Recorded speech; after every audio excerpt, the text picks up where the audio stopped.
বিসমিল্লাহির রহমানির রহিম। আমি এখন গরুর গোশতের কাবাব বানাবো। কাবাব বানাতে আমার লাগতেছে এখানে বুটের ডাল দিয়ে গরুর গোশতটা আমি সিদ্ধ করে এটা বেটে নিয়েছি। এখন এটা মাখাবো, আর মাখাতে লাগতেছে আমার পেঁয়াজ। এটা হচ্ছে পুদিনা পাতা, আর এটা হচ্ছে ধনে পাতা। আমি এখন এগুলো সব দিয়ে দিব। পুদিনা পাতাটাও দিয়ে দিলাম, আমি পেঁয়াজটাও দিয়ে দিলাম, আমি কাঁচামরিচটাও দিয়ে দিলাম।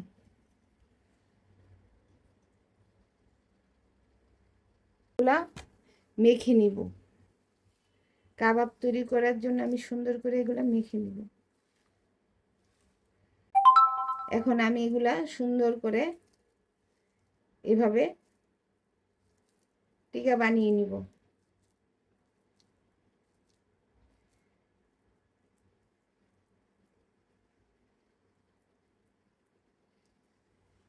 দেখেছেন? এভাবে আমি সবগুলা টিকা বানিয়ে নিব। আমার টিকা কাবাব বানাতে লাগতেছে এখানে 2টা ডিম আছে,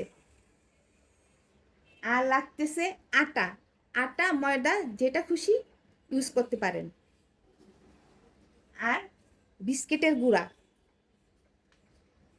আর লাগতেছে টিকা কাবাব। এটা আমি ফ্রোজেন করে রেখেছিলাম, এখন 1 ঘন্টা আগে এটা বের করে রেখেছি। এটা বরফটা ছেড়ে গেছে, এখন আমি এটা বানাবো। প্রথমে আমি ময়দার মধ্যে এটা মিশাবো। ময়দা এটা আমি মেখে তারপর আমি এটা ডিমের মধ্যে মিশাবো, যাতে এটা ভেঙে না যায়। এই ময়দা মিশানোর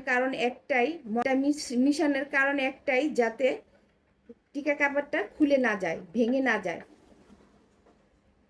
এখন আমি এটা টুস্টের মধ্যে মেখে নিব।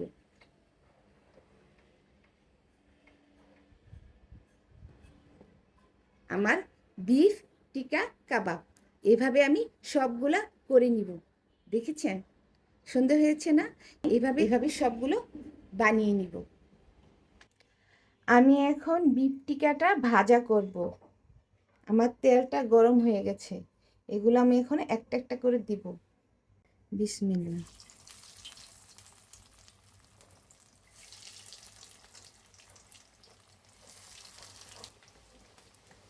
আমি এটা 3 মিনিট লাগবে আমার এটা ভাজা করতে। 3 মিনিট হয়ে গেছে, এখন আমি আমার টিকাটা উঠিয়ে দেব।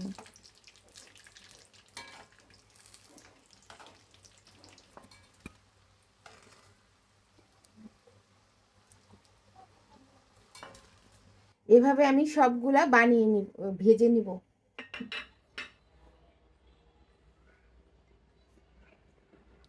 এটা হচ্ছে বাসায় তৈরি বিফ টিকা কাবাব।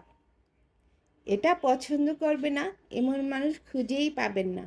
ছোট বড় সবাই এটা খেতে খুব পছন্দ করে। আমি ঘরে থাকা কিছু মশলা দিয়ে এটা তৈরি করেছি।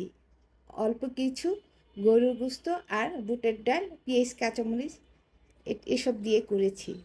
আপনারা পরিবারের সবাইকে নিয়ে এই প্রসেস ফলো করে বানিয়ে খাবেন। ঠিক আছে?